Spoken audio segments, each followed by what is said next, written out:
Hi there, in this class I will teach you how to buy hosting and domain from hostinger.com and how to install WordPress. If you use my special link, you will get an exclusive 20% discount on your purchase. As soon as you open hostinger.com, scroll down to see the different hosting plans like Premium, Business and Cloud Startup. The best part is that you will get a free domain with any of these plans. I highly recommend choosing the business plan. It is the most popular and perfect for long-term use. When selecting your plan, choose 48 months to get the lowest price compared to 12 and 24 months. Click Continue, enter your Gmail and create a strong password and click on Register. Next, fill your billing details. First name, last name, country, phone number, address, city, province and zip code. After that, click Continue and choose your preferred payment method.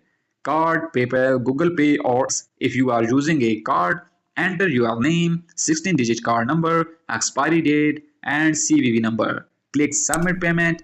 Enter the OTP sent to your phone number, and you will be logged into your Hostinger account. If not, you can manually log in. Now we will claim your free domain and install WordPress. Go to the website section and click Add Website. Here you need to select WordPress option. After that, you have to add some basic details.